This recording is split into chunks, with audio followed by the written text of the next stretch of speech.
I'm Simon King, and this is What's Wrong. Thanks for tuning into the podcast. And if you're just listening to this, listening to my dulcet radio tones, you could be watching this on youtube.com/TheCitizenStrange. That's my YouTube channel, because when I was like 23, I thought that sounded cool. No, older than that, because I'm older than YouTube. I think I've talked about this before. YouTube came out when I was like 27 when YouTube happened. Mm-hmm. And it just seems so weird because there's people out there who don't know life before YouTube. And it was great. Not everyone thought they were going to be famous. And now, before we could just put our podcasts on YouTube, we used to do it audio only, which you can listen to, or you could be watching this. You could also be subscribed to the patreon.com/This is Simon King. And you can check out the bonus episode every month. And very excited to be. I don't know what episode this is. Episode 9 or something. Episode 8 or 9. With me, as always, is my intrepid producer, Mr. Mikey Greenwood, and my guest today, ladies and gentlemen, award-winning producer, musician, comedy superhero producer, podcaster. I don't know, lots of things. Bat. Maybe? Who knows? Inventor of the laser for destroying kidney stones? I don't know what he did, but we're just going to make it up. Kevvy, ladies and gentlemen. Here he is, Kevvy. Thanks for having me, gentlemen. Now, that's literally only men watching this. There's no way women are watching this. They have shit to do. There's like 3 guys out there who are just like in prison. We figured out most people have keystered their computers, and that's how they're listening to this. Yeah. It's mostly what you play when you can't get the good payphone.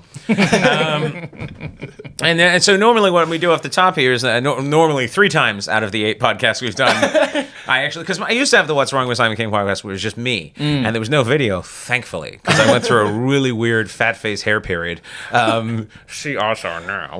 And I look like I just came in from a prank where someone put a bucket over a door. I opened up. I think you're a very attractive guy. I was literally on another podcast today talking about how great your hair is. It's the best. That's great. It's my redeeming feature. I mean, in the wild, it would be the way I would attract a mate. You're a handsome. You both are. Yeah. Oh, thank you. Yeah. Well, Mikey, the thing about Mikey is no one knows exactly what Mikey looks like because we refuse to have him on camera. Or if he even exists, really. We're not sure he exists. It could just be me being really good at ventriloquism. Hold on. See, I can't do it now. Hi, I'm Mike Greenwood. God damn it. How'd you do that? But it's like, I used to be just me talking randomly at a phone sometimes in the car. I would put the phone under my seatbelt, and we just talk, and people like that. People enjoyed it, but then what happened was I didn't, and I did it for a while. This is good, but it's very limey. Yeah. And then Not sure how many in a row I can do, though. I don't know. It's made my mouth like really watery. Like it's good, but it's like a Warner Brothers cartoon where they suck on a lime and they're like. It's like, you know what I want? 6 Sprites in a row. Yeah, 6 Sprites. How many Sprites do you think you could drink if you had to? If somebody cans? Like if you got pulled out of like you're I don't know, you're deployed, you're fighting a war, you're a Marine, right? Yeah. They pull you out of your armored vehicle and they go, look, we'll let you go if you can finish all these Sprites. Am I allowed to throw up? Whilst? No, it's all, you got to keep the Sprite in. A lot of carbonation. I think I could probably do 5 in a row. Though when I was a teenager and a child, even before I was a teenager, my mom... Well, that's usually how the order goes. You typically... Go backwards. Let's just leave Benjamin Button out of this. I was 6'1" and 200 pounds when I was born. And then I just got smaller. It's so weird. My mom was a health nut, and so we never had anything that tasted good in my house at all. So when I would get a chance to get like junk food, I'd go really hard. Yeah. Too hard. Like I remember she bought a 6-pack of Coca-Cola and I pounded it all in like half an hour. I just needed it. I wanted it so bad. She would never let me have it. See, this is the thing this is why I've been giving my kid heroin, because I want him to not want heroin. He's going to be so over it. He's going to be like, fuck this. But it's true. Like I was raised with a bottle of wine on the table. Like I was raised with booze. Yeah. And because of it, I didn't get drunk for the first time until I was in my 30s. I mean, I drank like a fucking fish, but it just wasn't a novelty to me. Like I didn't go get drunk with teenagers. I do now. I mean, I've got I got the money now. I go, what do you guys want to drink? What do you like to drink? You know, like, you like bourbon? I got a lot of bourbon. You ask them if they want a boot. Yeah, like, guys, you want some? Hey, you guys are just hanging out in the park. Some kids walking past the liquor store. You guys are just all playing spike ball in the park, and you could be fucked up. So I don't know if you want to get drunk. I love that the aggressive bootlegger. He just goes out to find people to bootleg. Hey, shh! I know it's recess. Come here. What are you doing after school? Getting fucked up? Yeah. It's like aggressive bootlegger. I love the idea of that guy. And then the cops are like, "Are you going?" And this is a weird question. Are you going around and trying to buy booze for children? Is that wrong? Should I not do that? They want to party. So, I did. you and the police come to a compromise where you only do it for 19-year-olds? So you're going to boot for 19-year-olds? Yeah, because they need it. All right. I don't think we need to explain it to them. That's fine. That's the thing is, like, I mean, but people listening in America, in some states, 19, you can't drink at 19. You're 21. You can vote. Great point. You can vote. Pornography. You can make the porn. Mm-hmm. You can do a lot of things. You can Can't you join the smoke at military. 16? You can smoke at 16, but you can't drink. Drink at 21. Why? What the fuck? If you live in the States, if you live in a place where you have to do porn and join the military so you can afford your cigarettes, I think you should be allowed to drink. I got to vote for a party I don't like, and I need to do porn and join the military to buy the cigarettes I'm addicted to. Yeah. And my mom, I can't afford her prosthetic foot because the medical bills are through the roof. Yeah. I think you deserve a whiskey. Yeah, the government's like, have sex on film.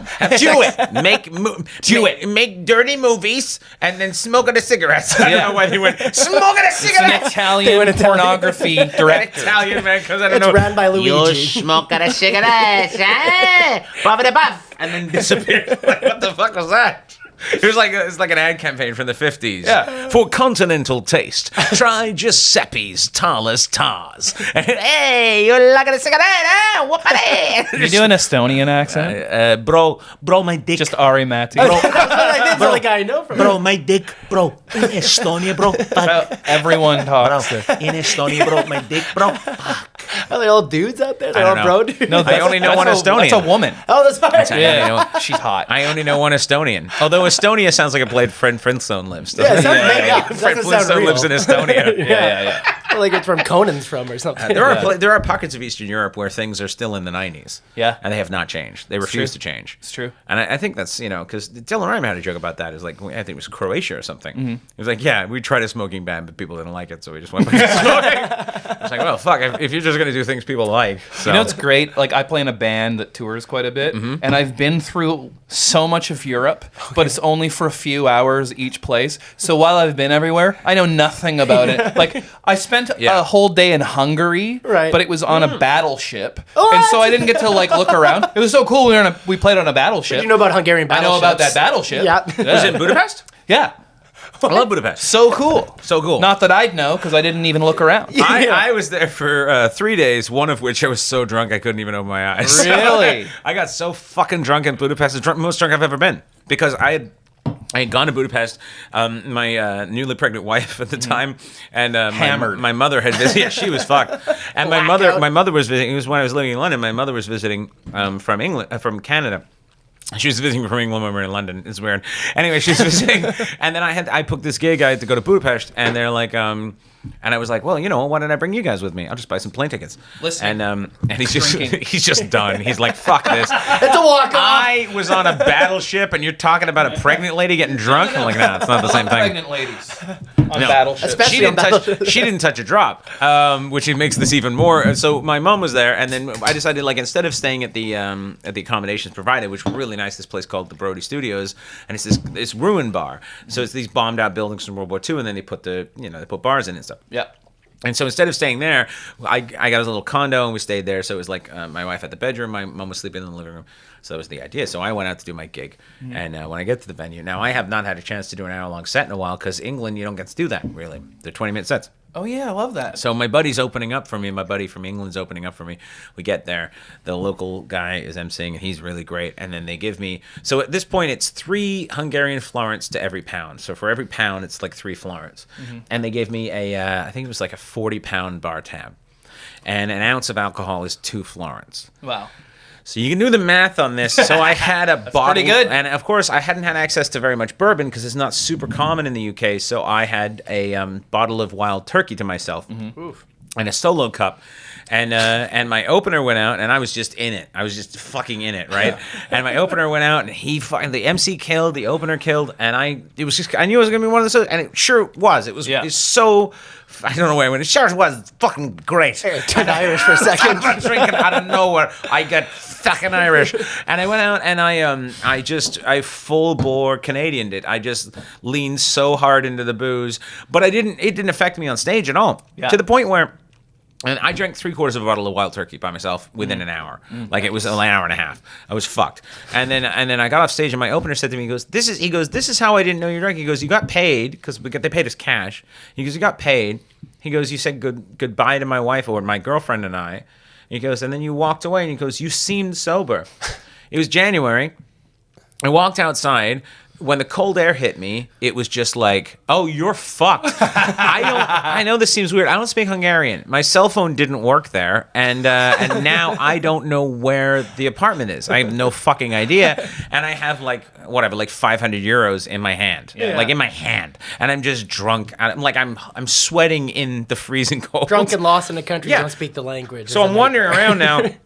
No idea where the fuck I am, and I'm just walking around. I'm trying to remember what I've seen in the last couple of days. I'm like, I don't know, the Blue Bridge, Chain Bridge, you got this way. And then finally, this is what my mom said. So I didn't take a key with me. There were only 2 keys. And so this is what my mom said she saw. She heard me banging on the door. It wasn't even that late. It was like 11 at night. It wasn't even that late. She heard me banging on the door. She said she opened the door, and my face was bright red, and she goes, your face was like this wide. She's like, you're just smiling. And you're like, I did it! And you just drop money in front of me. She's like, and then as far as I recall, and then I dropped money, and then I went in and I got goulash, and I just ate cold goulash while I talked to my mom, and then good. And then I was like, I better go to sleep because we gotta get out of here at 6 a.m. And then I just stood in the bathroom for about an hour, just standing there waiting to throw up, but I fell asleep standing up. Wow. Yeah, it was You're pretty like good. a horse. I am like a horse. You're like a drunk horse. And then because I wanted to take the best of this, like I was keto at the time, and I broke my keto the next morning immediately to find something to soap up the fucking booze. Yep. I took a picture of me in the Budapest airport. I am gray. Like I'm a gray color. Yeah. Like I look like everything else around. I look like a black and white 30s movie star that just everything else around me is color. I was so fucking drunk.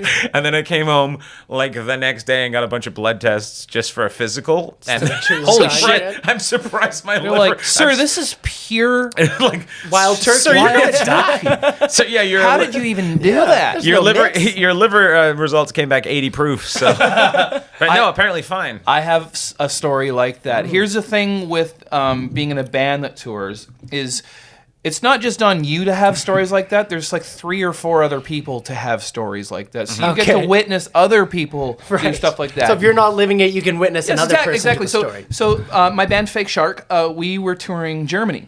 Wow. And we played this festival, and there was one stage at one venue, and it's the very last show of the last day of the festival. It's called Canadian Blast.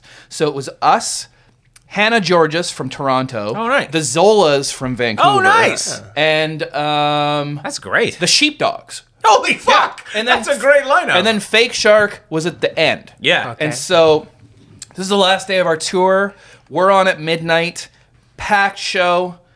We have to get on a train at 6 a.m. to go to the airport, which is a couple hours away. Okay. And so we play. I've been stressed the whole week about this show because our drummer, for some reason, something happened where he couldn't be there. And so the Zola's drummer just happened to know our songs. Okay. Oh, and wow. learned them in headphones without rehearsing them. Holy shit. And played the show.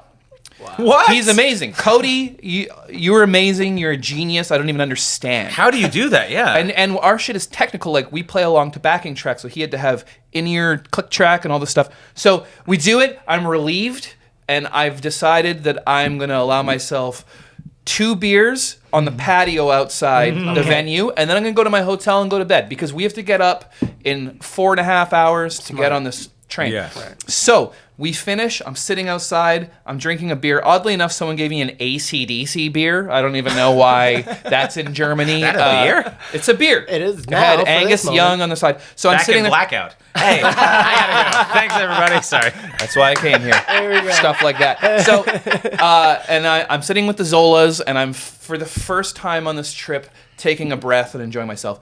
Lewis and Tony from my band, they're like, we're going to go to the red light district. And I'm like, okay, I'm just telling you, because Lewis stresses me out all the time by just showing up like, oh my God, we're supposed to be on stage in 5 minutes. Where's Lewis? And then I go outside and he's like eating a hot dog outside with a band. And I'm just like, what the fuck? And I'm I'm a singer. I should be the one being an idiot. Right. I'm always the one looking for, you know what I mean? It's Stray when you need him. and he and I started the band when we were like just after high school, so I've been dealing with this forever. So I'm like, I'm just telling you. Yeah. If I can't find you fucks in the morning, I'm getting on the train without you, and I'll see you in Canada. And they're like, okay, Dad.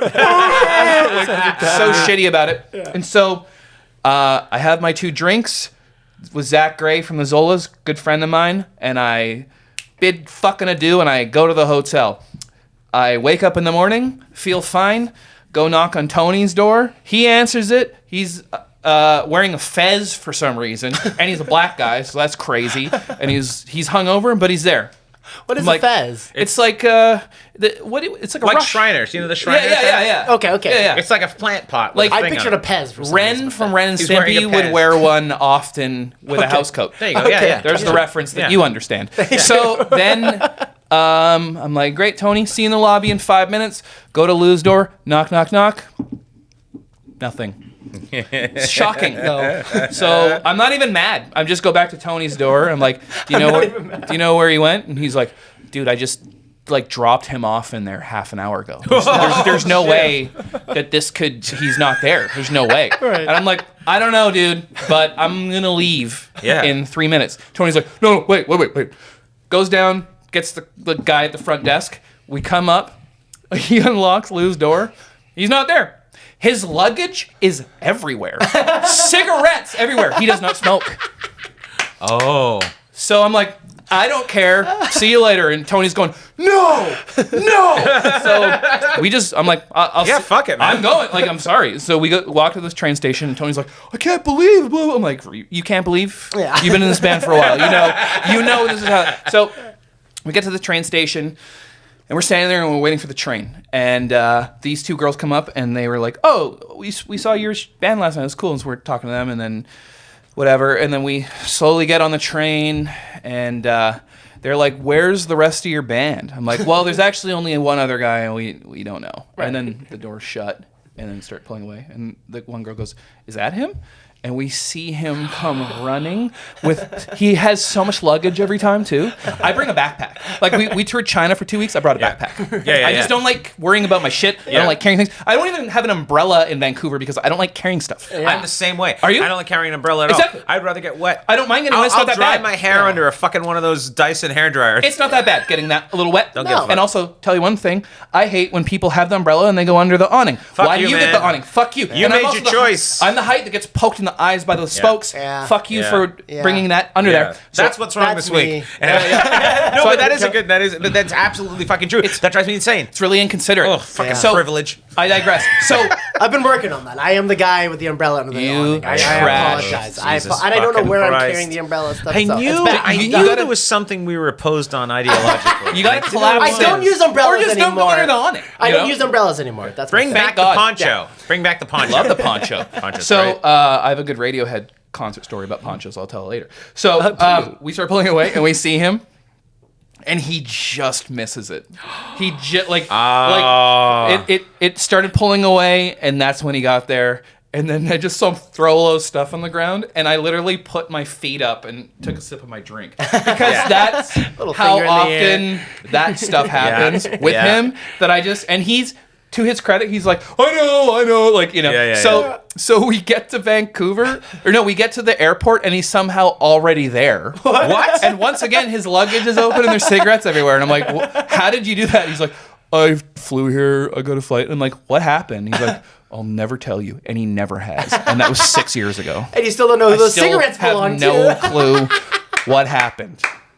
And almost everyone in my band has a story like that where I don't know what happened. They won't tell me. It's got to be something creepy and sexual. They're probably like you guys. Okay, what's gonna happen is I'm gonna pretend to miss this thing, and then I'm gonna fly in, and we're just gonna pretend. I'm gonna tell Kevvy I had this thing, and then they're all doing that just to fuck with you. Yeah, and leave cigarettes everywhere because you don't smoke. Leave cigarettes everywhere. Them. So weird. They're just fucking with you at this point. Like it's legit. But I had that sometimes with openers. I'll be like, all right, well we're getting on the road at 8 a.m. because we gotta, we can't fucking stick around. We gotta leave the hotel. Yeah. You knock on the door at 8 a.m. and they're not there, and you can't leave without them because you're driving to a town that they can't get to without you. Dude, like what the fuck? And then like 10 a.m. they wander down. Oh, you should have woken me up, you fucking son of a bitch. It's not my fucking job. And let me tell you another thing that's crazy. Simon and I are known as like eccentric, crazy performers. How come we're the responsible ones all the time? I was thinking that when we were doing your special. How come me and Simon are the one that are on point all the time? We're the ones that shouldn't be. And how come the most unorganized guy always has the most luggage? I should be a tortured genius. I know. Instead of just a tortured fuckbag. I know, exactly.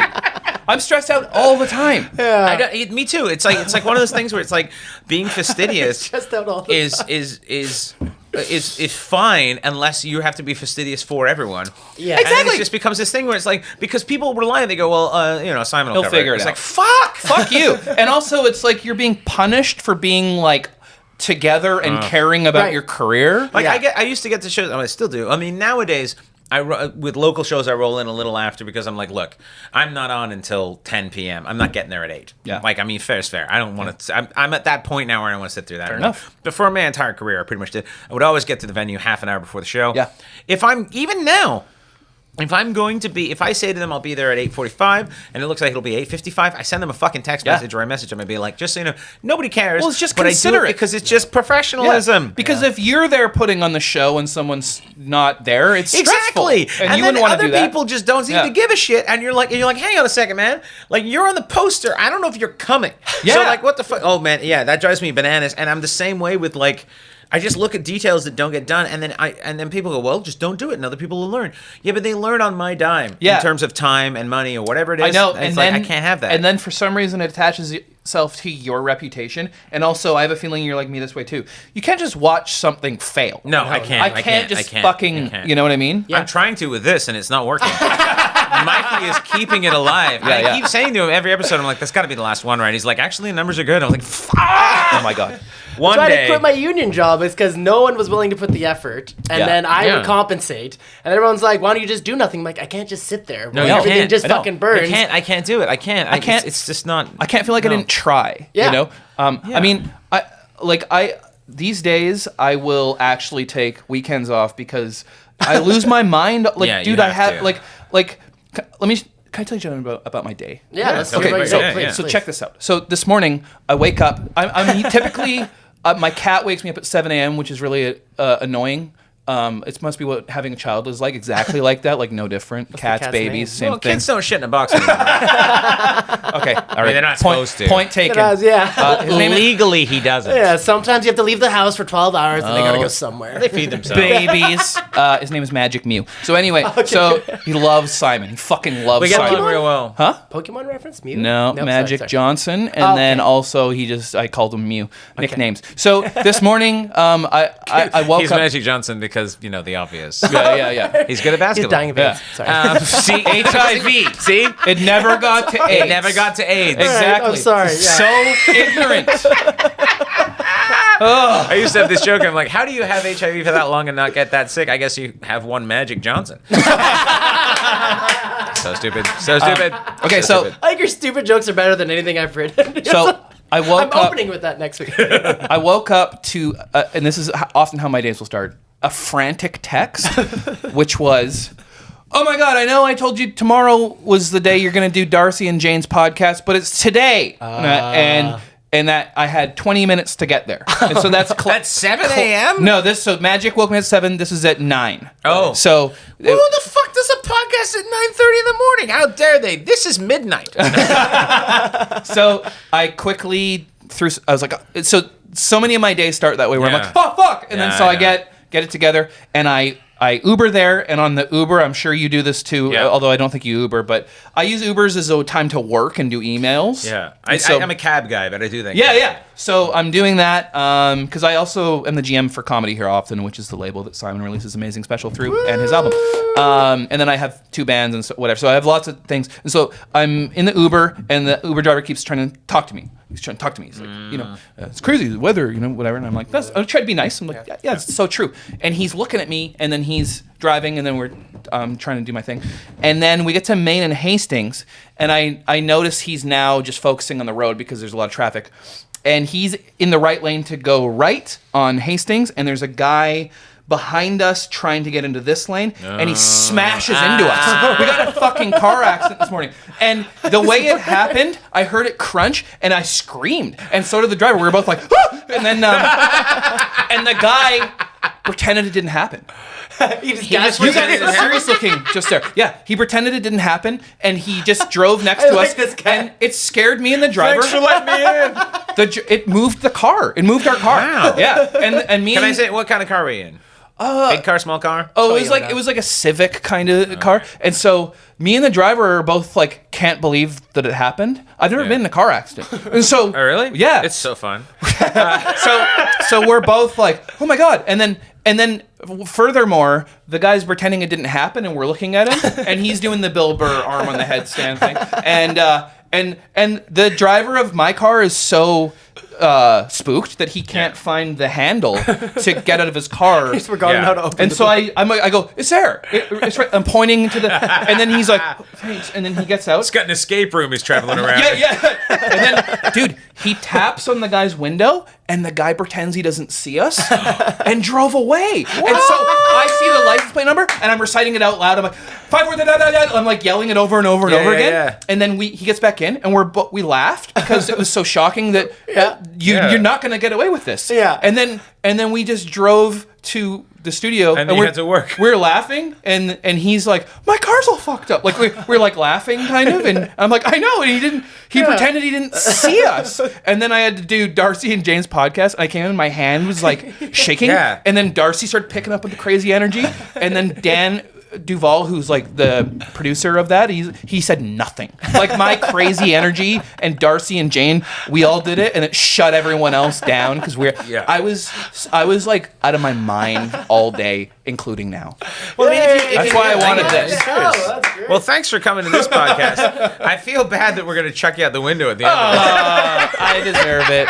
But you know what? That seems to be the only way. Like, it's like, oh man, my day was started really rough, and then I had to do Simon's podcast. Jesus fucking Christ. I've been looking forward to this all day. And so I did that podcast, and then I had to do a meeting, and then I did a recording session with a band called Fion, and now I'm here. So these are my days where I'm just like, so when you're like talking about it, people are like, oh, just let it fail. I can't. Yeah, I can't. Yeah. I can't either. I can't. Yeah. I'm one of those guys where I'm like, it's like, it was always kind of made clear to me that like, if someone else isn't going to do it, so you're going to do it. Yeah. And it just was always one of the things where it's like, I mean, even that special we did, Yeah. it was just a matter of like, there were things like you, me, and Millen. It's like, we didn't do it. It just didn't get fucking done. No, I and know. it was just like, Pete- and there were times when I'm like, I hate to be a prima donna here, but I'm the talent. I know. Like, I shouldn't be doing I'll this. think that in No my one at the band. venue cares as much yeah. as you guys, right? So like, they don't put the effort. But it's like it becomes very apparent to you that just let it fail. That's everyone on that crew except so it's like, oh, okay, well, I guess it's me and you, man. And we then- got to do it or else nothing. And then you get that thing where people are like, oh, you're so serious. You're all business. I'm like, I have to be. Yeah. Because you're fucking hanging off a chandelier full of cocaine. I got to fucking do the job. And when they say let it fail, they're just saying let you fail because it's your that's the project, thing right? is- Like, and that's no. the thing is, it's one of those things too. Is like if you do, like I try to only. I really got to a point where I try to only do things that I actually want to do. Yeah. Like invest myself in because it's so much effort and so much fucking work to put things together and make things. But then it's like you do all that work and then you're asking someone to do 10% of what you're doing. I know. Just come this far for me. All you got to do is come this Oh far. my God, I and know. they can't fucking do it. And know. you're just like, one day I will do a podcast and I will tell the saga of the special that we did because it Patreon. literally shouldn't Patreon. exist. It's literally the special without God. Kevvy, without Millen, our producer, and without me. It just wouldn't Well, have here's the been thing. made Here's the because thing. there was so many phone calls where we're like, now what do we do? And it's like, because none of us have done this before. So What's like, the most obscure thing that you had to deal with that you didn't think you'd have to deal with? I had to talk there was the guy that did the color on it was so good. The post-production color guy was so good. But understandably very frustrated because it was an issue with, it's long and complicated and technical, but there was an issue with, we shot with 6 cameras or 5 cameras or whatever, and we had a main master, which is the camera that you see right at the top. That's the whole stage, right? And then you have your sides and your jib and everything else. And the master, it was an issue with the footage where the digital footage had been basically cut down, so there was only so much he could do with it. So he described it to me like this. He goes, you have 100% of footage digitally, you give me 10% to work with. Whereas the other cameras, he had 100% of footage. So he was trying to bring the main camera up to the other cameras, and he couldn't do it. And then he said to me at one point, he goes, take my name off this. I don't want anything to do with this. I can't get it done the way I want. Because he's a perfectionist, and he's extremely good at what he does. Yeah. And he goes, I don't want anything to do with this. And he goes, or reshoot it. Now, this is the middle of the pandemic. And I'm like, this is like October 2020. We filmed it. We're not doing this. We filmed it. Was it December 2019? Right before the fucking pandemic. I was 3 months into the new hour before this fucking shit went down, and we did it over a year in post, literally because we didn't have a choice. Yeah. And it kind of worked out well that it came out when it did. But the point is, beautiful, and it's doing really well. It looks great now. But the thing is I had to say to him, I was like, all right, well, how about you bring all the other cameras down? And he's like, because he's such a perfectionist and so good. And he's like this artist, and he sees what it could be. And I go, no, you don't understand. I'm a Canadian showbiz now. So if you could bring it all down, and it actually ended up working well for the style of comedy. Beautiful. It looks great. It's gorgeous. But just that point, he must have synced my voice with like 50, 60 times. You must have seen those jokes. Here's the thing. Fucking times. I could do your set verbatim right now. But here's the thing. I'd like to see someone make it funny if you'd like to give it a whirl. They're racist, but they're confident. So here's the thing. I'm jealous of racists. Yeah. 2 things spring to mind right now that happened. One of which was we shot an opening thing. The producer, one of the camera people just fucking lost the footage. Disappeared. I don't know. I don't even know how. And also, we have to say that this special was directed by Rory Scovel. Yeah. It was partly a favor that I called in. Yeah. And it was one of those things where I'm like, Rory, I'm handing you my baby. He's like, I will take care of it. Yeah. And he really did. And he shot this amazing opening sequence. And then one of the camera people at some point or something happened, and he just fucking disappeared. And guess what? When we tried to ask, no response. And that was what happened with several camera people. So then we refilm it because we're like, we don't know what to do because we're trying to stick to his vision.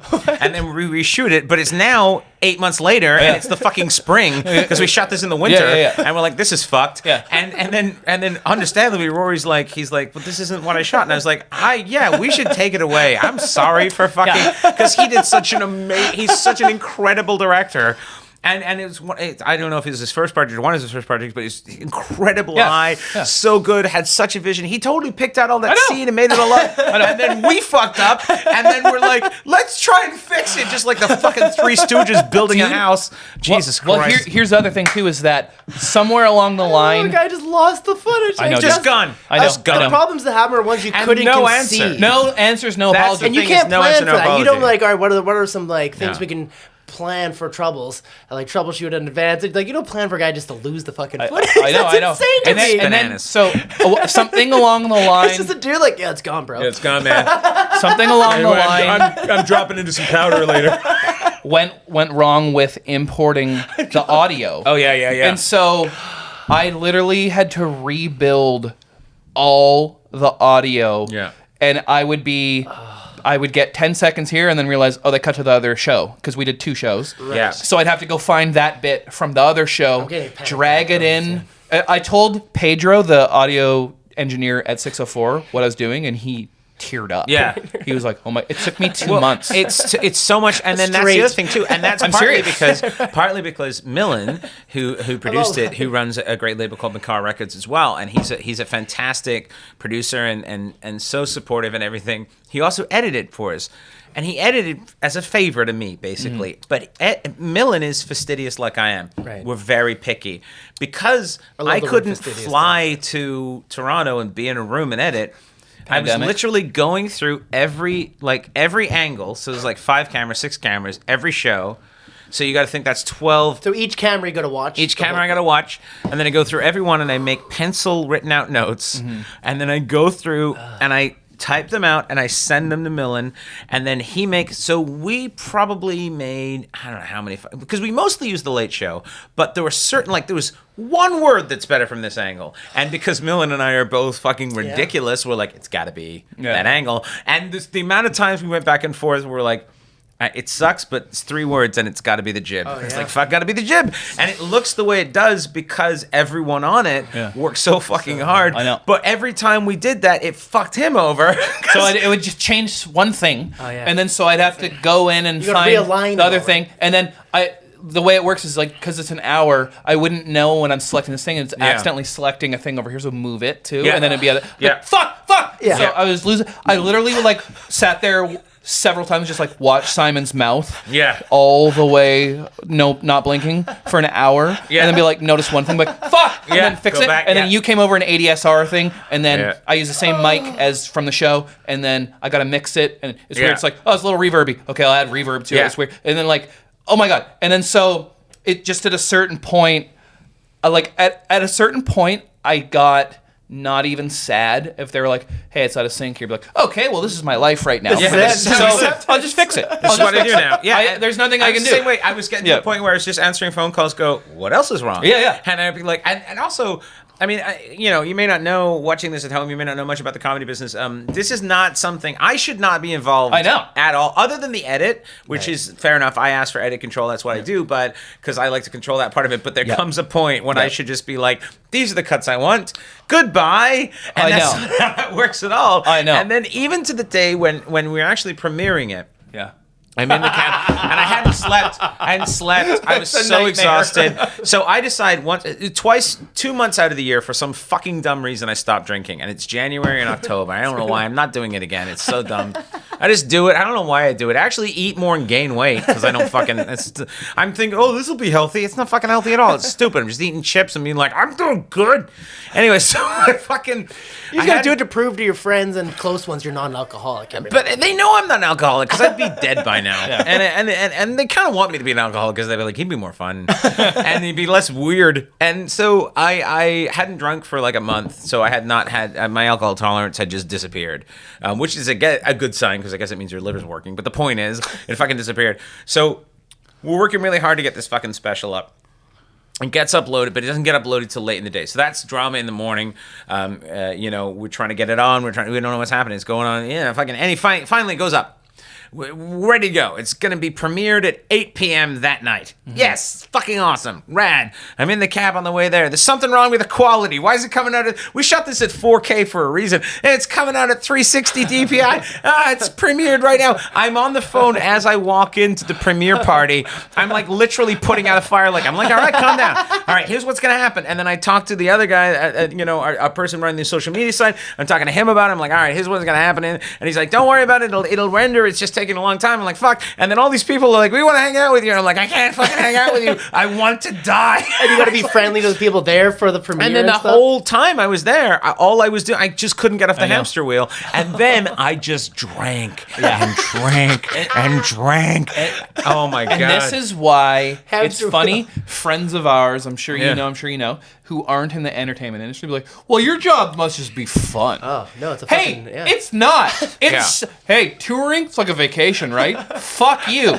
It's so much anxiety, so stressful. All you do is kick the shit out of yourself emotionally for your performances. It's like... When you're on stage and it's working, that's fun. The shit. Yeah. The 10 minutes after you were on stage and it's working, that's fun. Yeah. Right. But then everything else, I got a joke for you. Yeah.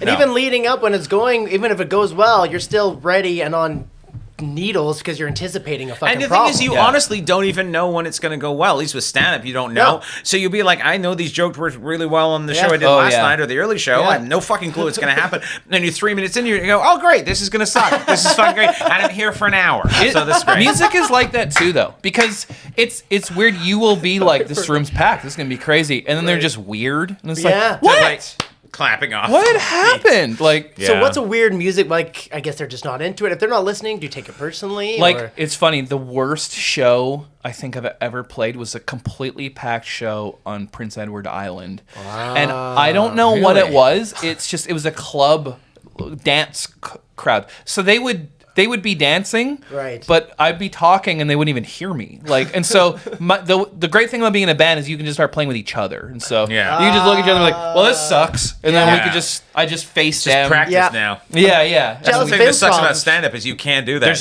There's so uphill. There's literally no. I mean, if it's not working, now it's not only because the thing is like if you're in music, at least you can be like, fuck it.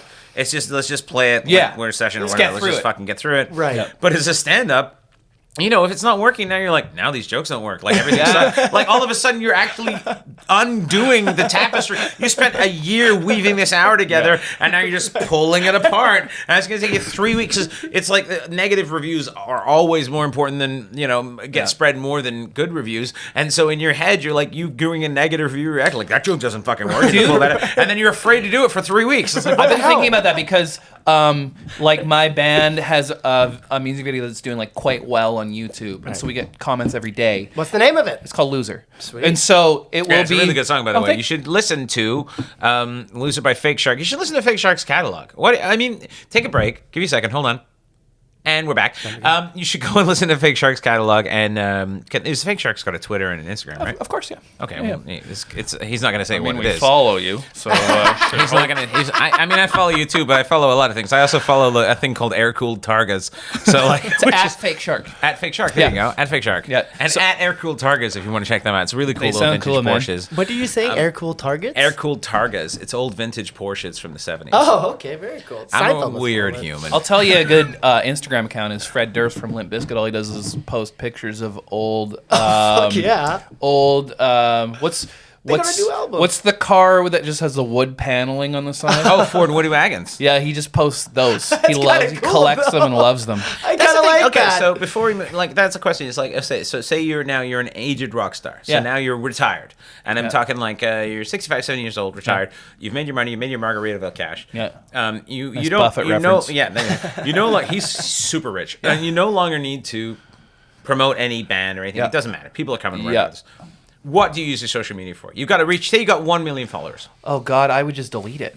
I really would. Really? You wouldn't want to like promote like, oh man, here's a cat I saw, or like I don't you wouldn't know. want to do that. I really, and maybe it's just from how busy I am, I really crave just not even being on there at all. Yeah. I really do. I want to get famous to the point where it doesn't like I want to get someone to run my social media, and I can just be like, this has nothing to do with me. Yeah. By the way, Mikey Greenwood runs my social media. Now, all tweets are signed by SK if they're for me, but none of them are for me. Like, and anything that's like borderline racist.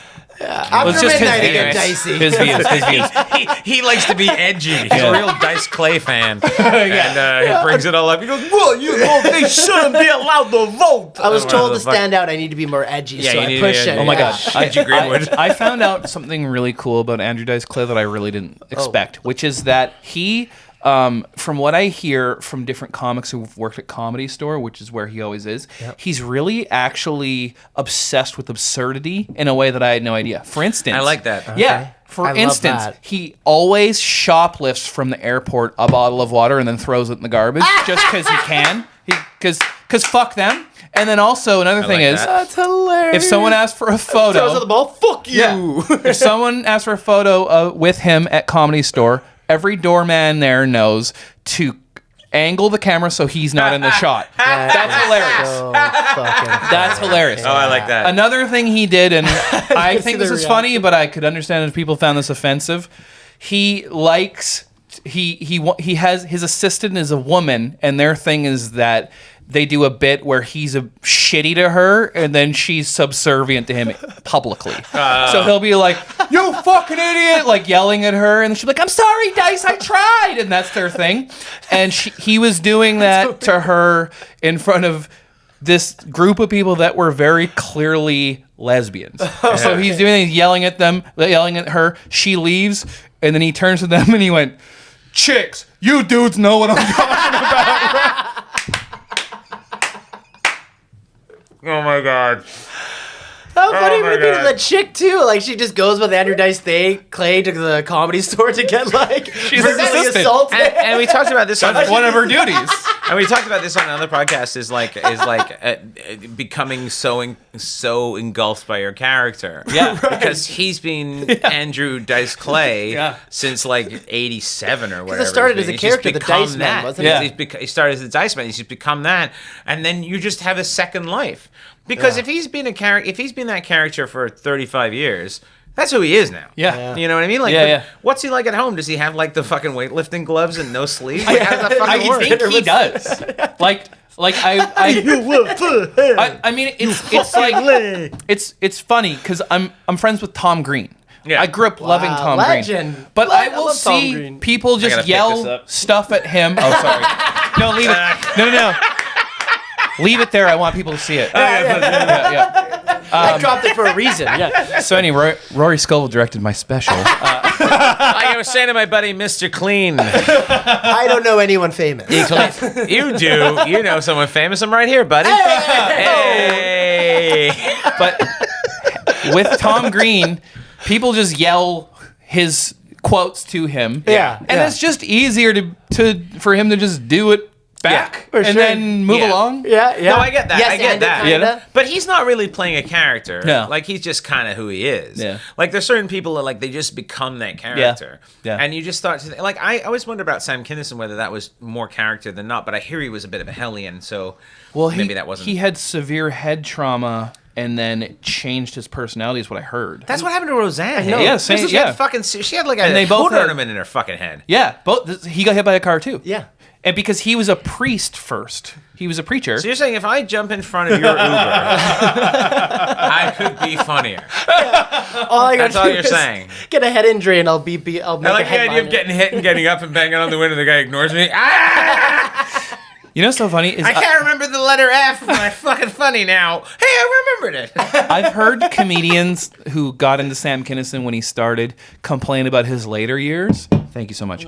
But I've also heard people who went to his shows in the later years because what he was doing, and he did it in Vancouver, and some producer friends of mine he would just be like, all right, who in the crowds has an ex-girlfriend they hate? What's their phone number? And then he'd call them on stage and be like, fuck you, you bitch. And then, so comedians would be like, oh, it's hacky. And then just normal people would be like, that was awesome. So, you know what I mean? There's like, well, this is before you had the YouTube comment section. Exactly. I mean, that's the thing is though, but, like I used to get a little bit of Sam Kinison when I was young. Like people used to be, oh, he's like Sam Kinison. Like, we are so diametrically opposed politically and ideologically in pretty much every way. But the thing is like, I think when people see comedy, they kind of like, they try to put you in a box that they understand. I think they do with the music too. I think they do, people with art forms, they just go, okay, well, you are a bit this and a bit this, and so we'll just say you're that. And I'm like, well, that's nothing to do with me. And they go, but we don't understand, and so we're just going to do this. And that's why it's so important to define yourself and become an individual in your art form, because because you know, you don't want to be the next Robin Williams or the next Jack Black or the next. You want to be the first you. And however flattering it is, and it is incredibly flattering. And there's a few times in my life I've had those comparisons, and it always makes me feel like, man, that's the highest praise I can get from this person. But in my head, I'm also like, I need to do better. Right. Yeah, right? I mean, you know what I'm saying. Or more distinct. Like you need to sound more distinct. The whole time, fuck. The thing is just that go full Williams. I actually think this. The only way artistically you will be successful is if you are authentic. So if you're just leaning into the things people say you're similar to, I actually don't think it will work. I think it works short term. Yeah. I think you get a little bit of that short term because I've had friends or people that I know that have kind of done that in comedy, and I'm like, oh, I see what you're doing, because that kind of like, oh, Dane Cook's popular right now, I'll do that kind of thing. And it works for a while, but I do think, I had a manager say to me once, you're fired.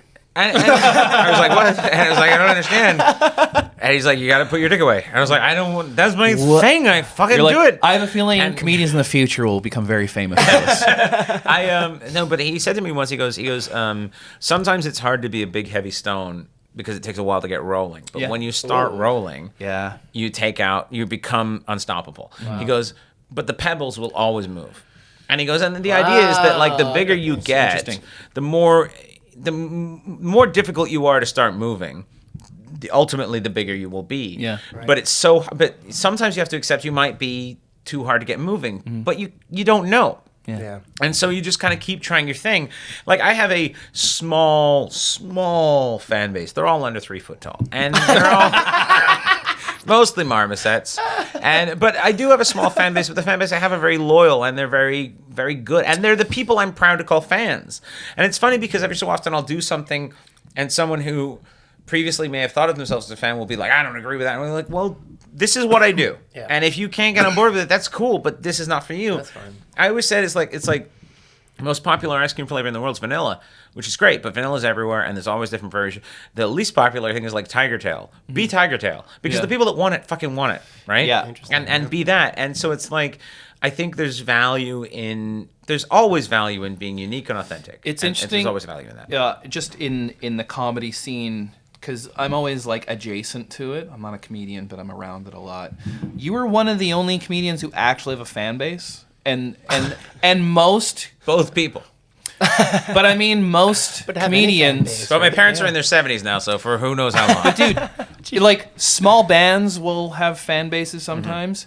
No comedians. No, almost comedians have don't sell tickets. So that's so cool. In Canada, particularly. It's but just so hard. that's amazing, man. It's such an achievement to have. You know what I mean? And the Any fan quality base, of fans I have to say, and I'm not just blowing smoke up your ass, because please like and share this and comment positively.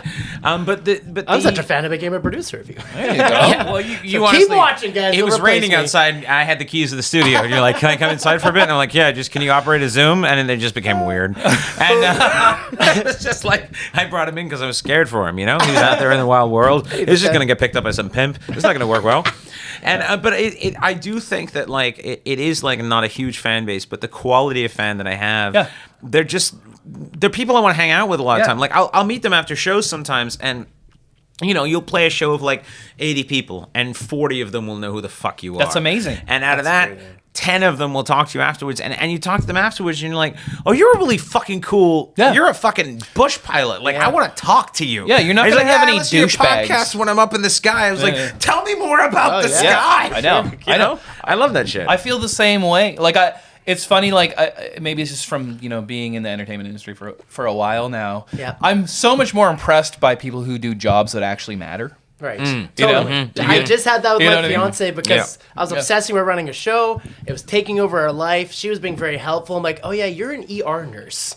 Like Yeah, she's that's been helping amazing. me. I'm like, Yeah. I should be She's helping like you to helping- do more stuff. She's like helping people stay alive, and she you're was like, mopping the floor last I week need for someone me. to mic check for me because I have jokes about the bus I'd like to tell. And she's like, I need to be intubating someone now. Yeah. But I'm here. Yeah. It's Yeah, amazing. that's amazing, dude. It's so and that selfless. level of support is like amazing, dude. To have that level, to have people. That's the other thing too. Is like being in show business is one thing.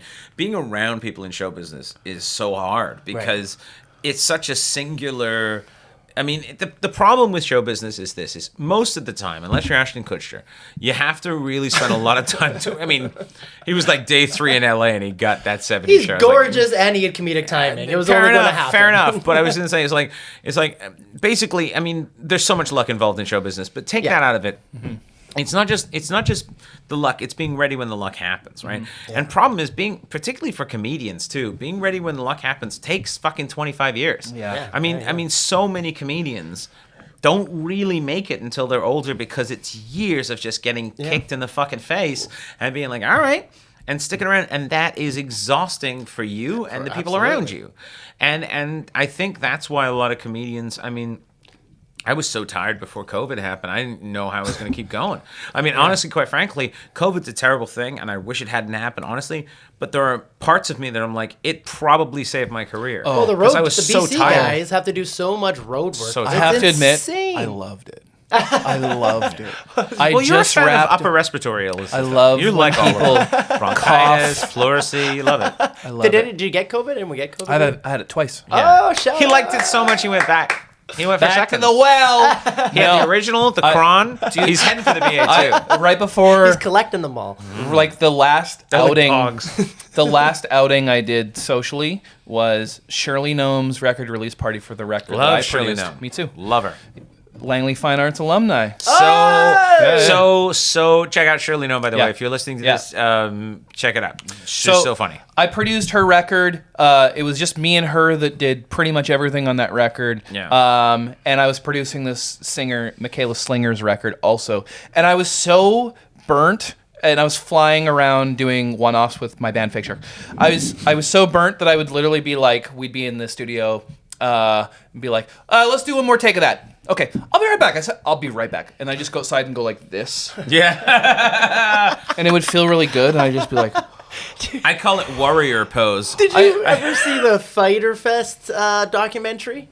What? Oh, Fire Fest? Fest? Yeah. Fire Fest. The best part You of said it. Fighter Fest. Fighter Fest. He did say Fighter I might Fest. have thought, okay. Which, by the way, would have been more fun. That would have been better. Ja Would have been way Rule. fun. You Best just part of got the to find to documentary. punch you in the face and give you a chicken strip. There's a moment when Swimming the guy, pigs. $2,800. the guy organizing the event, when it was getting closer to it, they're like, yeah, I thought it was weird. Every half an hour, he would hop on his ATV, just drive in the middle of nowhere. Yeah. Go by himself, then come back, and he was just driving out there, screaming, and then coming That's back not at weird. it. That's not weird. That's he's like, how did I blow through all that money and not have napkins? Like, how the fuck did I do that? I get it. Like, just the... It's exhausting. It's exhausting. I mean, you just feel like I'm actually going through it right now. It's interesting because You're like, in it. yeah, like I produce stand-up comedy records, and so a lot of comedians will ask me if I can do it, and I'm expected to do it at a pretty low rate so they can afford it if they're not on a label, and I feel obliged to do it because it's their dream, and I don't need to do it. Right. But I feel bad, and I Yeah. feel like I should, and I feel like I should help them because they're struggling. But no one fucking helped me No. ever. Exactly. And also, and that's the thing that bothers me is like some people need to hear the word no. Yeah. They need to Absolutely. fucking hear it Yeah. once in their life, because the problem is, and this is the thing, there is a certain level of paying your dues that has to be done, and it just has to be. And I personally feel like I may be owed money back at this point. I may be in credit, but there is a point at which like there is paying your dues in show business. Like someone told me once, nobody ever failed at show business; they just quit, and that's the truth. But then there's also the point of like, how much more of your life do you want to give? Like I'm 22 years in. Yeah. And I'm also not an easy 22 years. I was talking this about a comic friend of mine. He's been doing a lot longer than me, and he's like, yeah, because for most of those years, I'm 350 plus shows a year. So you got to think that math-wise, I'm probably, and I took 2 years off in there early on. So I'm probably at 8,500 shows, maybe 9,000 shows. Wow. And a lot of those are hours. Like, so you're looking at like, it's been more of my life than not at this point. That's why that also on February 8th was funny, because it was supposed to be this really great celebration of like, I've been a comedian longer than not, because it was my 22nd anniversary. Yeah. Because I started comedy in February 8th, 2000. And I was 22 years old. So February 8th, 2022, I released a special. What a great way to celebrate. I've been a comedian longer than not, which is the big comedy birthday, because most comics don't make it that far. I'm so excited. I'm fucking burned out. This is unlike me. I was because the booze hit me so hard, because I had not eaten in like a day. And the booze hit me so hard that I left a full Negroni on the table. Wow. In front of a couple comedians, like, I need to go home. You need to drink this. And then I made it to the door, and then Ivan Decker gave me a ride home. He's like, you were pretty fucking drunk in the car. I was like, I was pretty fucking drunk the whole night. Like, I got to that point where I was like able to carry on a conversation, but the whole time my brain's like, you should fucking go. Yeah, you're just displaying the physical attributes of Yeah, someone like, listening. I'm You're not still in listening. the room, but I'm not in the The room. day that should have been a fun celebration for you ended up being this like stressful thing. I totally relate to that. I will also say that maybe the second most drunk I've ever been in my life was with you and Ivan Decker and Sam Tonning. And it was, here's what happened. Sam Tonning. Ivan Decker had moved to LA, and he had just come back into town, and we were just talking, and he's like, yeah, that's how he talks. I'm not gonna do the impression. He's like, I'm doing a corporate at this place called Tennis Club. I'm doing a corporate at Tennis Club.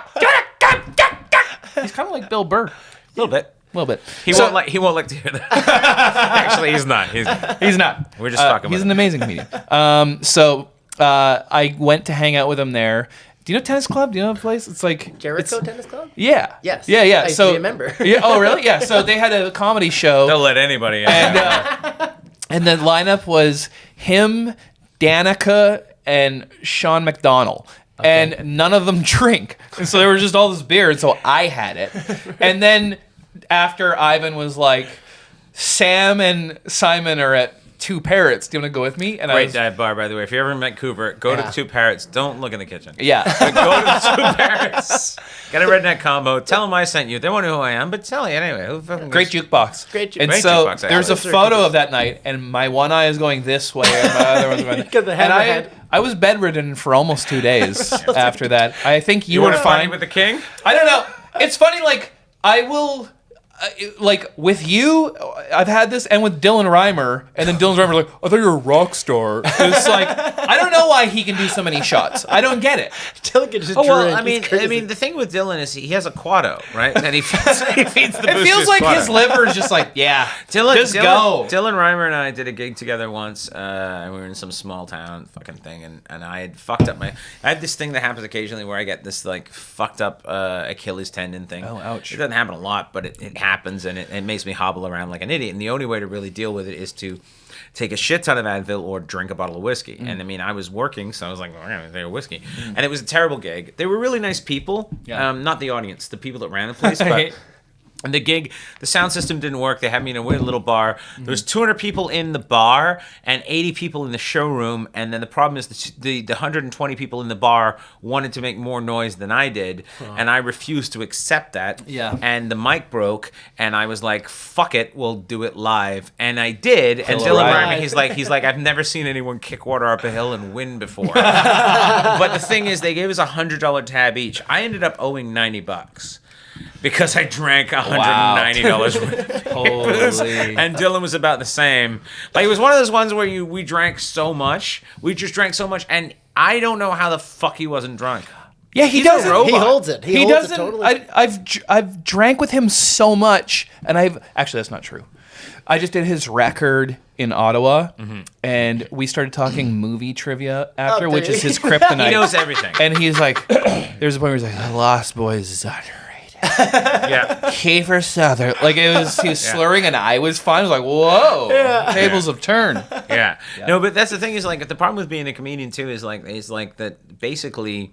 You know, show business in general, but comedians particularly, because we don't even have setup or takedown. Yeah. So basically, as long as I can get to, if my showtime's 8 o'clock, if I can get to the gig by 7:45, and I can function for an hour and then leave or stay there, nobody gives a fuck. Yeah. If the show doesn't, nobody cares, and that's the way we're. And the problem is that's a real easy lifestyle to fall into, especially when you're on the denouement of your career, when you start to feel like, well, there's no point anymore. Right. Who gives a shit? All this professionals and all this working. It's like a hard. job you don't care about. Well, right? it's like this thing is like you work so hard, you do all this professionalism, you do everything you can, and then you see people who don't give a fuck just excel past you, and you start to get almost like.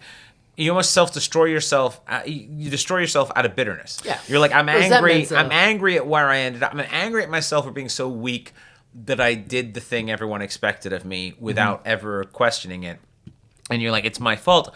You teach people how to treat you. And I'm like, I taught the entertainment industry that this is who I am. That's a nice. I never heard that before. But it's true. You That's teach very people. True. You educate people on who you are and what No, you it's accept. 100% true. It And you hits go, home. this is what I'll take from you. And then they'll be like, fine. And because if I've said this before, kind people suffer. They just do. Oh. And because You and I have talked about this a lot. If you Yeah. care, I like this. If you care, it hurts you. And the problem is it's also really important that you care. Because if you don't have people that care, none of this works. Yeah. The people who have feelings, the people who have soul, carry the burden. Because the sociopaths and sociopaths, I'm not even saying it that it's their fault. People can't control if they have lack of empathy. They don't control that. That's not something you can learn. It's a good point, actually. I never They don't thought have about control. that, actually. If someone doesn't have empathy, it's the same as any other disability, Yeah. or it's an ability. Yeah. Maybe having feelings is a disability. Maybe caring is a disability. Oh, I feel like it is. It makes us less efficient. Like, I'm honestly, serious. No, I mean, I've said this before. If you're a cave person and you go out with 5 other cave people and you kill a wildebeest, that's got to be split between 6 cave people. But if you kill the 5 other cave people, now you have the whole wildebeest. And you come and home. have 5 other you people have- to eat. And you have 5 other people to eat, and you have 5 other swords, weapons to take, and you have 5 other wives to take when you get back to the village. And it's all this other shit that happens because the sociopath and the person that is the psychopath is actually a better model of human. It's so terrible true. as a I hear that in person. CEOs too. It's like, it's a terrible as a person. For society, it's bad. But for individual achievement, for the human race advancing, you need those people. I mean, it's funny. Like maybe a couple months ago, I was texting you about like having my feelings hurt by someone.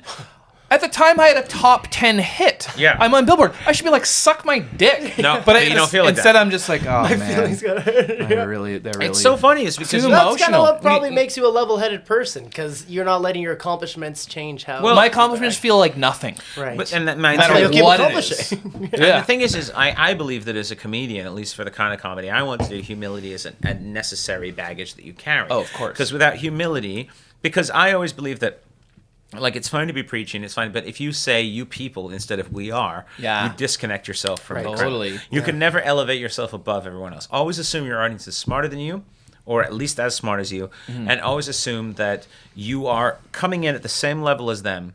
Now, you may want to throw concepts, because it's not that the people in the audience don't think about the shit because they can't. It's they don't think about the shit because they have snow tires to buy and kids to drop off to school. You know what I mean? Yeah. And so as a comedian, you come in and you go, the world is fucked because capitalism is this and blank, blank, blank. And they can go, I never thought about it like that way. Right. Instead of assuming, like, I mean, there's comedians, like Hicks is a good example of comedians who go, you people are fucking stupid, which I know that's a different time. I understand. But I think when you do that, you alienate yourself from the crowd. Yeah. I think if you say, this is how we fucked up, and this is why we're fucked, and here's my idea for how we might fix it, but I don't know. Yeah. More inclusive. Exactly. And I think that without humility, I think the arrogance, I mean, you see it with comedians, they come across with incredible arrogance. Yeah. And I think sometimes that just disconnects. I mean, some comedians who might be worth a lot distance themselves from they, as a comedian, your job is to act as an adapter between the world and the audience, and you take even the small things, relationships or whatever it is, you take everything and you adapt it. If you lose your ability to find that side of it, and you're only pointing this way, you just lose the audience. Well, it's unrelatable at that point. Exactly, and that's the point. Is comedy has to be relatable, and that's why I say you have to talk about Star Wars instead of 2001. If you want to make a sci-fi reference, you have to make a reference everyone knows, and it's just like everything else. Well, Chris Rock said if Robin Williams just updated his references from Elmer Fudd to something a bit more topical, he's like, that would go so far. Yeah. I never thought about that. Chris Rock also said, "Should I duck?" We're at an hour and 6. Shit. We didn't do any of our segments because you were Do you wanna flowing do so a well. segment? Should we do one? Yeah. Let's get do random. one. Sure. Ladies and gentlemen, it's time. Let's get random. All right, we'll take this one. What is a guilty pleasure you don't tell people? Oh, hold on. I didn't explain this. This is a random topic generator that I found on the internet one day for people who are incapable of having social conversations. Okay. This will tell you a topic you might want to talk to people about. And so what we do is we randomly pick a topic, and this is the topic we have picked, and that's what Let's Get Random is. I apologize. I will one day learn to explain this to the guests. It's kind of more fun when we just spring it on them. It is a than little sitting bit. around. He took it really easily. A couple of the guests have been like, "What the fuck is happening?" One guy thought And I was then going they to punch hit it him. with a 20-minute story. Can I say, as a musician, I was just talking to someone about this. Yeah. I don't really think, and this is gonna sound douchey coming from me. I don't really think I have guilty pleasures, like, because it's usually like a music thing. Right. But I just like the stuff I like, and some people think like growing up, I loved Limp Bizkit, and everyone hates them.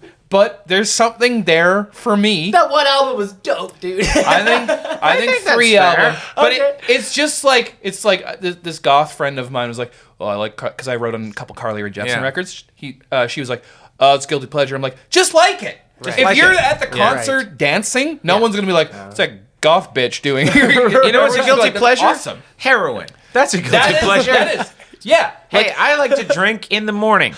Yeah. I guess. Okay. Wait I mean, a I second. kind of do. I like Wait a second. this. I just thought of something that may be considered a guilty pleasure because I'm not 100% behind myself for enjoying it.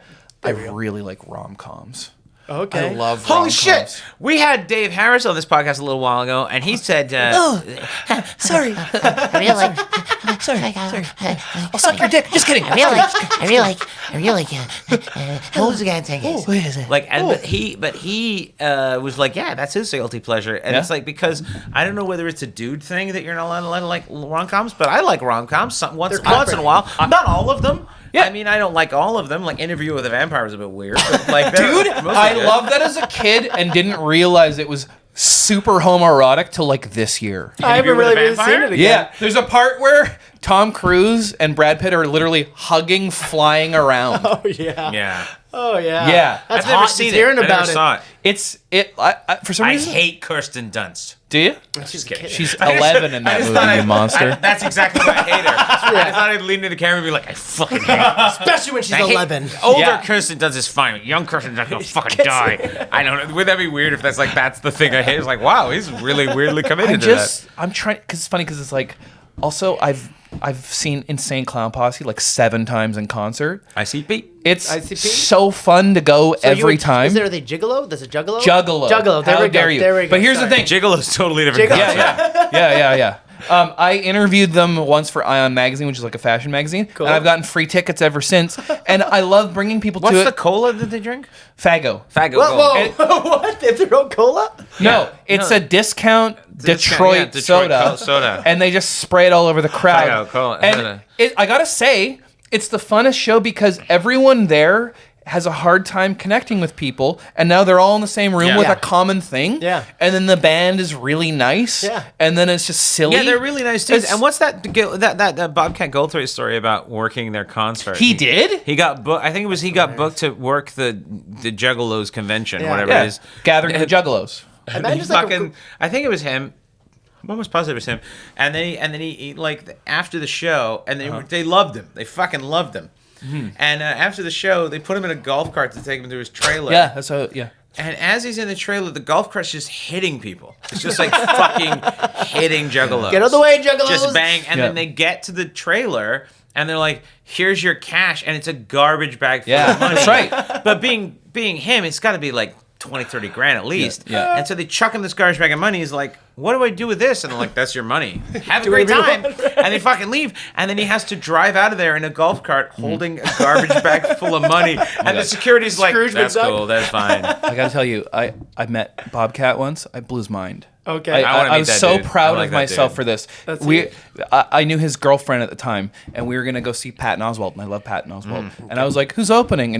And Bobcat was like, "Earthquake." He's just joking. Wow. And I was like, "Oh, is Shucky Ducky opening for him?" And he was like, "I can't believe you just blew my mind that you know who Shucky Ducky is." I was like, "Quack quack." Earthquake wasn't There you opening. go. No, he wasn't. He was just fucking with me. He's gonna be special. Though. It's gonna be good. I feel like going to Who's opening? What? Because I've never seen him do this one before. I used to do a joke. It's really good. Cause I used to do like this is Bobcat. Do you ever hear of his story about opening for Nirvana? I love No. it. Hanging naked from the ceiling. Yeah, but No, what he no. said in Chicago opening for them? No. So Michael Jordan's father had just been shot to death. Oh dear God. And then topical. Bobcat went on stage and went, $40 million, I shoot my own dad in the fucking head. They booed him. Yeah, I would think they probably fucking would. I saw him on comic relief. It was really good. He had like a steak tied to his leg. And he had a steak tied to his leg, and he was like doing a show on hot coals, and he was gonna do the show. He was gonna do a set. He was barefoot on hot coals with a steak tied to his leg. And Penn and Teller tied it to his leg. And then the idea was that he was going to do the set until the steak was cooked to medium rare. And it was so funny. I love that And at stuff. one point he's doing a joke, and he's like, my wife! Ah! And he tries to step up, and Penn's like, he's like, yeah, fuck you! Okay, I know like, we have to end dude, this. so funny. But the one time I've been truly starstruck Okay. is when I met Penn Jillette because he's Oh. he a 7 talker or feet non-talker? tall. Yeah, he's a gigantic man. He's so big. Yeah. I went and saw Penn and Teller, and You're not small yourself. I'm 6'3", and Yeah. he's way taller than me. He's a gigantic Yeah. human. It was Big, just big shocking. fucking hands. Yeah. That's why he can't do sleight of hand. It just fucking knocked the ceiling down. That's why he's got the smaller guy to do all this Yeah, sleight of yeah, hand yeah. things. Teller's a genius. Sneaky. Small people. I remember Sneaky. one of the first movies I ever really enjoyed was Penn and Teller Get Killed. I never saw that. What's that? It's where they go on a talk show and they accidentally say like, "Oh, it'd be funny if someone was trying to kill you," and one of their crazy like it'd be exciting if someone was trying to kill you, and one of their crazy fans is like, "Okay," and then tries to kill them. Whoa! Do you know about they had a video game for Sega CD? What? And I had Sega CD. Wow, you're one of the like one 10 of people that five. had it. Yeah. And now I know how old you are also. But also one of it was like several mini games, but one of them was just called Driving to the Gig, I think. It's literally just driving in an RV for like 8 hours with nothing happens. that. You just have, and you can't just put the controller down or else it will like veer off. So you have to. That's Hilarious. Amazing. Yeah, it's great. It's like, oh god damn, that's perfect. Should we end it on one of your guilty pleasures? Do you have something you enjoy, you're embarrassed to confess? I don't think I'm embarrassed to confess it, but I like fucking clowns. I mean, clowns like fucking me. And no, I you know what it is like I always feel bad about it because like I have this thing in me where like you need to be productive all the time.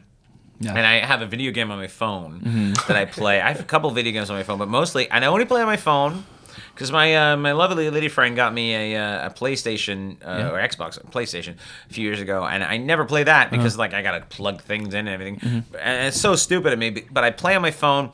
I play this because I'm an airplane guy. I play this fighter jet game on my phone, and I just fucking love it. Because because the rounds are like 6 minutes at a shot, pretty much. Yeah. And for 6 minutes at a shot, I can just not be connected to anything. I just be like, I'm flying around, and I'm fucking good at it too. Yeah. Love planes, so I'm like a legend. So like I get like all these things, and I'm like, yeah. In this game, I'm like, yeah. In this game, I got 4% body fat, and fucking bench pressing planes. Yeah. I can't believe I didn't even think about this, but. I play, like, I love NBA basketball. Yeah. I play NBA 2K competitively, and I'm known. And they don't know. You're known. Yeah, like I literally play it every night. Wow. You log on, they have the community shutters. All right, hold on. So tell the people at home, if they play NBA, what your name is. Goth Mamba. Goth Mamba? And so I have friends from the game that I've had for like a decade. Yeah. Because I play it competitively. Yeah. And one time I met my crew in LA. That's amazing. And I met up with them and they went, "You're white?" I'm serious. Yeah. And you were like, "I'm white?" I don't know. And if you play Metal Storm, I'm Glumbler. I'm Glumbler. Everyone else is like Maverick and Reaper, and I'm Glumbler, and I fucking dominate. I just love that the thing that should be my downtime, I'm still productive with. Exactly. Yeah. Yeah. I was thinking about that. I was like, okay, how many kills can I get? And like most people get 8, I'll get 12. Yeah, like, yeah. That's just the way it was. High achievers. It's one of those things where it's like, I mean, guilty pleasures wise, like, I mean, I don't really like shows. I don't really like to watch TV. I always feel like, I mean, I like to watch stuff with my lady friend, but that's really to be with her. Yeah. And it's not really like, kind of like, it's like once the kid's in bed too, you're just like, fuck, I'm just How do you drained. choose what you watch? Do you go back and forth between? We have stuff we watch. Like, we're really big fans of the show Taskmaster, the British show Taskmaster. I don't know. Heard of So it. fucking great. Great Davies. Sounds very British. Taskmaster. Taskmaster's so great. It basically they get 5 celebrities every season and they make them do dumb tasks like throw this watermelon in that Dixie cup and make it not crush the Dixie cup. And then that's how it works. Great show. And then we watch Alone. Have you seen Alone? No, I don't know. Alone is fucking Alone is The titles are the most awesome. mundane, unexciting titles. Alone is this. No, Taskmaster Alone and is they drop 10 people in the wilderness, usually in Vancouver Island, with literally nothing other than camera equipment. They give them a tarp and a knife or whatever, and then it's like Survivor Man, but 10 people, and they compete for $500,000. Question for both of you before we wrap this up. Favorite TV show ever? Go. Alone. Alone, yeah. I think that might be my favorite TV show ever, just because It's got to be Seinfeld. I can't. Seinfeld's amazing, but just for me, Alone is like at both times it's like I can't do this. And I could totally fucking do this better than you. Like, it's like the whole time you're watching it, because they're starving to death. They literally, most of the episodes, most of the times people leave is because they're medically evacuated because they're starving to death. I would so say no one finishes it, I everyone want to do almost it dies. where I just fetal position and die. And One guy kills a muskox and then uses What's its a ball muskox? bag to carry water. Like, this is the level of fucking doomsday preppers, psychos. Wow. But they film themselves. They only see people once a week for a medical check to make sure they're not dying. And a lot of times they're like, you have to leave. You're going to lose 3 toes. You're going to die. Yeah, you've lost a leg. And then people are like, I want to leave. Wow. One guy got so insane with hypothermia that because they did Great Slave Lake. So they did Vancouver Island like 3 times. They did Great Slave Lake. They did Patagonia. They did Mongolia. Yeah. Like, so they go all over the place. And then one guy, one guy was I thought he was going to win because he learned all this, because these are like people who know. They learned all their skills from indigenous people. Like this guy, he's from Spain. He lived in the Yukon now, but he spent all his time learning from indigenous people. He was so good, and he built a canoe, a kayak, and he was out fishing and everything. And he tipped the kayak, and he ends up in like knee-deep water, and he's like, "I'm out." And I'm like, "What?" And he's like, "I know how this works." He goes, "There's literally no way I can avoid hypothermia. I will die." Oh, really? And they were like, "Yep." Yep. And that's how, and literally, and you're like, "Dude, you're my guy. You're in the top 3." He's like, I'm out. He's like, "I know I'll die now." Wow. But there's people who damn near die. They get fucking choppered out. What's the prize? What are they doing this for? 500 grand American. But for the Canadians, it's 500 grand Canadian, which is fucking shitty. Especially since taxes probably take 50% of that at least. I don't know. Well, in Canadian, you don't pay tax because it's a contest win. Oh, shit, really? So that's how it works. So that's in America, awesome. you have 500 grand American, which is like 800 grand Canadian or 700 grand Canadian. But you pay probably half of that in tax or a third of that in tax. Whereas in Canada, you pay 500 grand Canadian, but you don't pay any tax because it's a contest win, right? Yeah. Pretty good. We're an hour 20. Sorry. This is where we need to go. Well, no, that's okay. We're going to do a Patreon. You're not going anywhere. If you want to see more Kevvy, check out the Patreon. Go to patreon.com/This Is Simon King. And you can obviously follow us on the Twitter, www.sk podcast. And you can send us a letter, which we will read on the Patreon episode, www.skpodcast@gmail.com. Please follow Kevvy. Find Kevvy, Fake Shark Band. Find Kevvy. You want your own stuff?